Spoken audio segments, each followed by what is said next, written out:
Om Sai master. సాయిలోకం ఛానల్కి subscribe చేయండి, like చేయండి, షేర్ చేయండి, నోటిఫికేషన్ బెల్ ఐకాన్ నొక్కండి, మీ గ్రూపుల్లో ఫార్వర్డ్ చేయండి అని ప్రార్థిస్తూ ఉన్నాను. పరమాత్మ సాయిబాబాకు నమస్కారములు. శ్రీ గురు చరిత్ర కథాసార ఆదివారము 4వ రోజు పారాయణము. శ్రీ గణేశాయ నమః, శ్రీ సరస్వత్యై నమః, శ్రీ గురుభ్యో నమః. అధ్యాయం 24. గాంగాపుర సమీపంలో కుమసి అనే గ్రామంలో 3 వేదాలు అభ్యసించిన త్రివిక్రమ భారతి అనే సన్యాసి ఉండేవాడు. అతడు శ్రీగురుని కీర్తి ప్రతిష్టలు రాజవైభవాలు చూచి ఆయన దాంభికుడని, సన్యాసికి అంత వైభవం ఏమిటని నిందించేవాడు. భక్తులు ఈ సంగతి శ్రీగురునికి చెప్పి ఎలాగైనా అతని అజ్ఞానం తొలగించమని కోరారు. శ్రీగురు అందుకు అంగీకరించి ఒకరోజు ఉదయమే మహావైభవంగా ఊరేగుతూ కుమసి గ్రామం సమీపాన నదీ తీరానికి వచ్చి చేరారు. త్రివిక్రమ భారతి నృసింహ ఉపాసకుడు. ప్రతిరోజు అతడు ఏకాగ్రతతో మానస పూజ చేసేవాడు. అయితే ఆ రోజు అతనికి ఏకాగ్రత కుదరక నృసింహస్వామి మనోదృష్టికి గోచరించలేదు. అంతేకాక నృసింహస్వామి బదులుగా నదీ తీరాన ఉన్న శ్రీగురుడు అతనికి దర్శనమిచ్చారు. ఆశ్చర్యపోతూ శ్రీవిక్రమ భారతి నదీ తీరానికి వచ్చి చూచాడు. అక్కడ ఉన్న పరిమాణమంతా అతనికి శ్రీగురుని రూపాలుగానే గోచరించగా వారిలో శ్రీగురుడు ఎవరో గుర్తించలేక మనస్ఫూర్తిగా నమస్కరించి యథాస్థితిలో దర్శనమీయమని ప్రార్థన చేస్తూ స్తోత్రం చేశాడు. అప్పుడు అతని భ్రాంతి తొలగి భక్తులకే సకల సేవలు అందుకుంటున్న శ్రీగురుడు దర్శనమిచ్చి తనను నిందించిన కారణమేమిటో చెప్పమన్నారు. త్రివిక్రమ భారతి శ్రీగురుని దైవత్వాన్ని గుర్తించి తన అజ్ఞానానికి మన్నించి ఆశీర్వదించమని కోరుతూ భక్తితో స్తోత్రం చేశాడు. శ్రీగురుడు అతని భక్తికి మెచ్చి ఆశీర్వదించి తిరిగి గంగాపురం చేరుకున్నారు. అధ్యాయం 25. బీదర్ నగరాన్ని ఒక యవనరాజు పాలించేవాడు.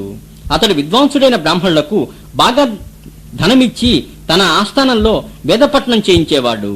ఒకసారి ఉత్తర దేశం నుంచి 2 చతుర్వేద పండితులు రాజ్యసభకు వచ్చారు. అక్కడి వేద పండితులను తమతో వాదించమని కోరారు. ఎవరూ వాదనకు రాకపోయేసరికి రాజు వారిని సన్మానించి జయపత్రిక ఇచ్చాడు. వారు దేశమంతా తిరిగి ప్రతి చోట జయపత్రికలు సంపాదిస్తూ తమంతటి పండితులు ఎవరూ లేరని గర్వించసాగారు. కుమసి గ్రామంలో ఉన్న త్రివిక్రమ భారతి గొప్ప వేద పండితుడని తెలిసి అక్కడికి వెళ్లి అతన్ని తమతో వాదించమని, లేకపోతే జయపత్రికనైనా ఇమ్మని పట్టుపట్టారు.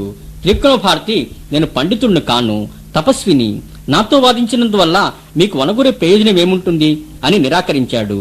వారు మదాంధులై అలా అయితే తాము జయించినట్టుగా జయపత్రిక రాసి ఇమ్మన్నారు. త్రివిక్రముడు తన గురువైన శ్రీగురుని సన్నిధిలో వాదించటమో లేకపోతే జయపత్రికనివ్వటమో చేస్తానని వారిని శ్రీగురుని సన్నిధికి తీసుకువెళ్లాడు. త్రివిక్రముడు పాదచారి గురుస్మరణతో ముందు నడుస్తూ ఉంటే గర్వాంధులైన పండితులు పల్లకీలనెక్కి అతని వెనుక వచ్చారు. అధ్యాయం 26. త్రివిక్రమ భారతి గాంగాపురం చేరి శ్రీగురు చరణాలపైన పడి తను వచ్చిన కారణం విన్నవించుకున్నాడు. శ్రీగురుడు ఆ పండితులకు వాదనలు మానుకోమని అనేక విధాలుగా చెప్పారు. వేద విద్యను కీర్తి కోసము, ధనం కోసము ఉపయోగించడం దోషమని, గర్వాహంకారాలు మనిషిని నాశనం చేస్తాయని చెప్పారు. వేదములు అనంతములు. సాక్షాత్తు పరమపిత అయిన బ్రహ్మదేవునికే వేదం సంపూర్ణంగా తెలియదు. భరద్వాజముని కూడా తనకు అపారమైన వేదరాశి నుంచి బ్రహ్మ ప్రసాదించిన పిడికుడి వేదాన్ని ఇంకా అభ్యసిస్తూనే ఉన్నాడు. పూర్వం బ్రాహ్మణులు పవిత్రులై పరమార్థ సాధన కోసమే వేదాభ్యాసం చేసేవారు. రాజ్యభోగాలు, సంపదలు ఇస్తామన్నా నిరాకరించేవారు. సత్యవ్రతులై పరమార్థ సాధన కోసమే వేదాభ్యాసం చేసేవారు. రాజ్యభోగాలు, సంపదలు ఇస్తామన్నా నిరాకరించేవారు. సత్యవ్రతులై ఉండేవారు. అందుకే జాతి ప్రజలు యావత్తూ వారికి గౌరవం ఇచ్చి సేవించేవారు. మీరు ధనాశకులంగి వేదాన్ని నిందించేవారి ఎదుట కూడా వేదం పఠిస్తూ ఉన్నారు. మీరు వేద విధులమని గర్మిస్తూ జయపత్రికలు పోగేసుకోవటమే తప్పు.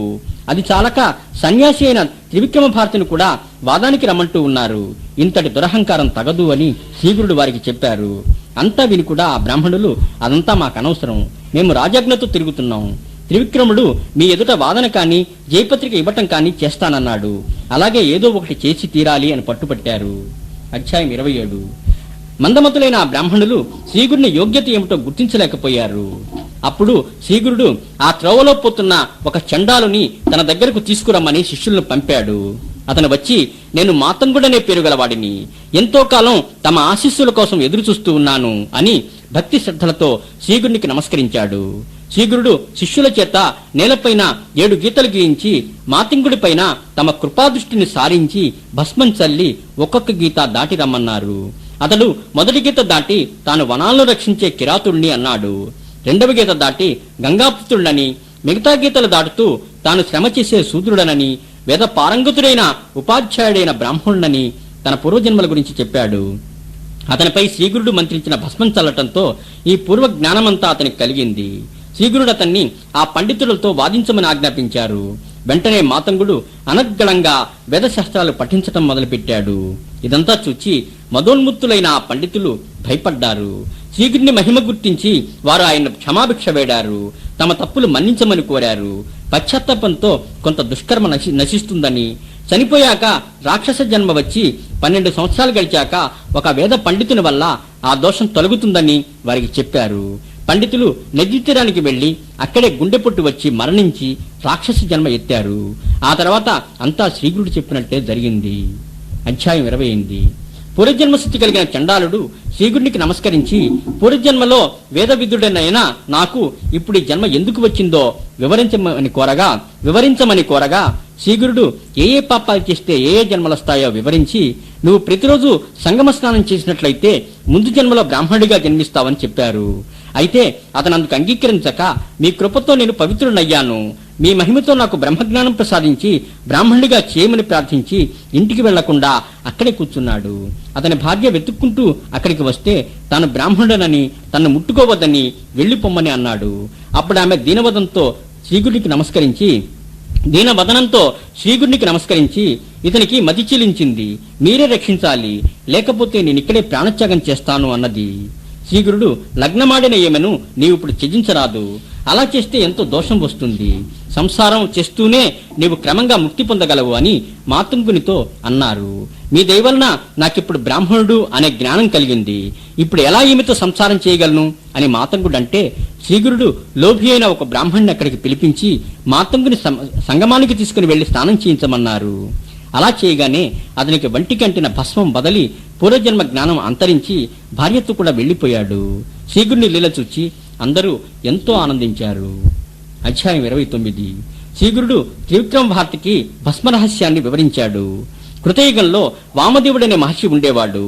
ఆయన వంటి నిండా విభూతి పూసుకొని నారబట్టలు ధరించి కామ క్రోధరహితుడై క్రౌంచారణ్యంలో సంచరిస్తూ ఉంటే ఒక రాక్షసుడు మహర్షిని ముట్టుకోవడం వల్ల ఆయన వంటిపై ధరించిన భస్మము రాక్షసుడి శరీరానికి అంటుకున్నది. దానితో అతని పూర్వపాపమంతా క్షాళనమై అతనికి పూర్వజన్మల స్మృతి కలిగింది. అతడు ఎన్నో జన్మల కిందట దుర్భముడనే రాజు. అప్పుడతడు తాగుడుకు బానిసయ్యి పరస్త్రీ సంగమం చేస్తూ ఎన్నో చెడ్డ పనులు చేశాడు.